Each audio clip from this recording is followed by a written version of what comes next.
Bonjour, bienvenue sur ma radio. Difficile d'échapper à l'actualité. En ce moment, la stratosphère est électrisée par un hashtag qui fait autant parler que le sujet qu'il défend, maladroitement peut-être, mais qu'il défend. Hashtag balance ton porc. Et vous savez quoi ? J'ai balancé au moins 3 porcs qui ne méritent pas d'autre nom que celui-ci. Sans vouloir manquer de respect au porc, bien sûr, l'animal devenu sale, repoussant et reniflant uniquement par sa domestication par les hommes. Oui, je sais, il y a peut-être aussi des femmes. Mais qui, je parle du porc, à l'origine, et même encore maintenant dans la nature, est un animal délicat, propre, certes un peu reniflant, mais bon, pas de quoi en l'espèce libérer un hashtag. Alors pourquoi avoir choisi ce nom ? C'est simple, parce que comme les porcs, certains hommes sont devenus repoussants, reniflants, sales. Et voilà, le choix du nom résolu. Nous pouvons maintenant passer au vrai sujet qui occupe le monde en posant l'équation à presque 2 inconnus, d'un côté des femmes, de l'autre des hommes.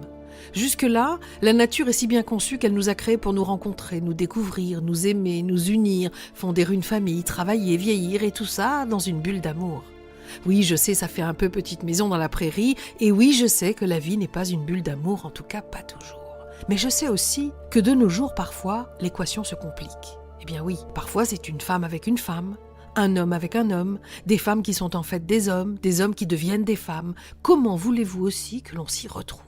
Reprenons donc l'idée polémique. D'un côté, au travail, dans la rue, à la maison, les hommes qui imposent aux femmes, des hommes qui imposent à des femmes des réflexions qu'elles n'apprécient pas, ne désirent pas et ne veulent pas subir, les considérant comme infériorisantes, humiliantes, vexantes, dégradantes et violentes.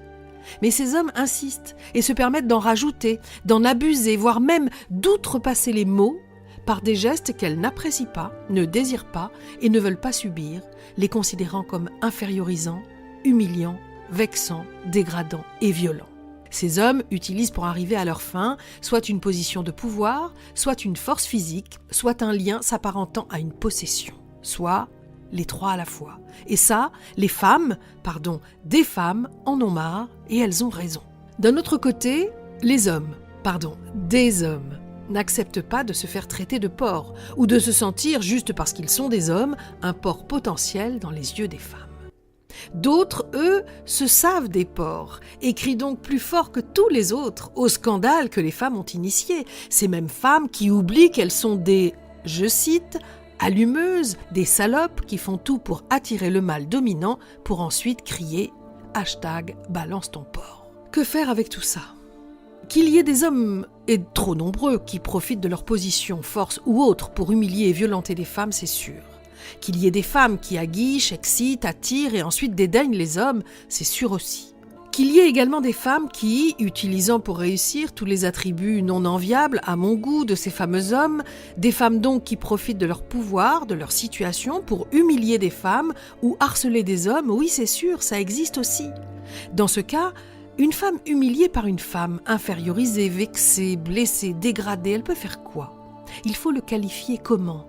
Et est-ce que c'est moins grave que la même attitude par un homme ?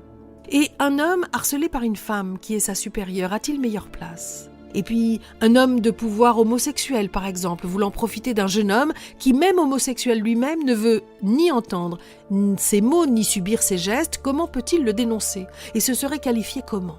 Car voyez-vous, malgré les discours ici et là, entendons-nous bien, tout le monde, et je dis bien tout le monde, hommes et femmes confondus, connaît la différence entre un rapport de séduction réciproque qui passe par un oui même implicite et une réflexion salace accompagnée d'un geste déplacé malgré un non explicite.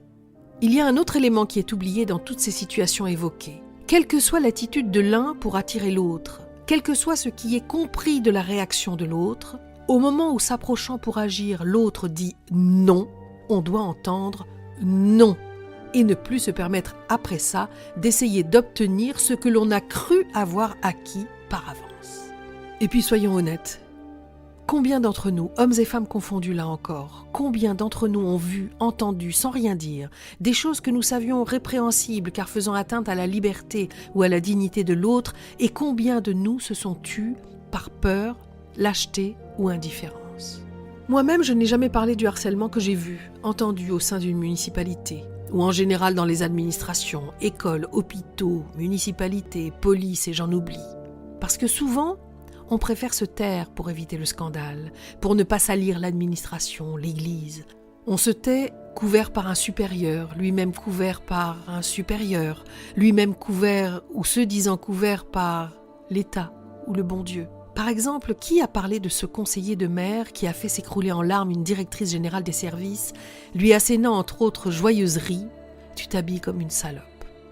Harcelant les directeurs ou chefs de service de mails et de messages jour et nuit, semaine et week-end sans que personne ne dise rien. Rien, sauf un suicide et une démission pour les 2 cas évoqués plus haut, qui ne passeraient même pas le stade de la plainte ou qui finiraient par incriminer celui ou celle qui porte plainte.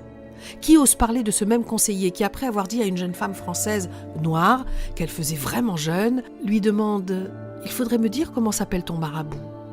Plus les humiliations quotidiennes, la terreur qu'il fait régner dans l'indifférence la plus totale et la lâcheté la plus triste. Si quiconque parle, il ou elle sera mis au placard, humilié au quotidien par un petit mot, une réflexion, un reproche, une menace. Alors qui va parler ? Personne. Mais l'administration affiche un taux de dépression, de suicide et de burn-out affolant. Tout ça couvert par les supérieurs ou par nous.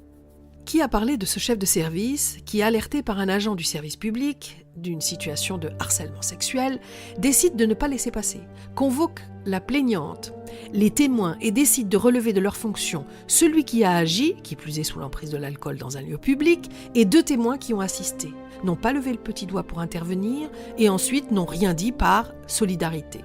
Il y a vraiment des mots qui ne méritent pas leur sort. Je plante le décor. Tu sais que tu es bonne, j'aime beaucoup les rousses. Vomissement dans sa loge. Oui, il a bu. Tu as de belles fesses, etc., etc. La jeune femme s'enfuit à l'extérieur et prévient son compagnon qui, par peur, ne voulait plus entrer dans le lieu. Et donc, ils se sont adressés au chef de service. Le chef de service prend alors la décision d'être très ferme sur cette affaire. À ce moment-là, il est confronté à l'employé qui a donné l'alerte et qui dit que finalement, elle ne témoignera pas et le cas échéant dira qu'elle n'a jamais donné l'alerte. Eh oui, qui sait ? Si elle en subit les conséquences au sein de l'administration.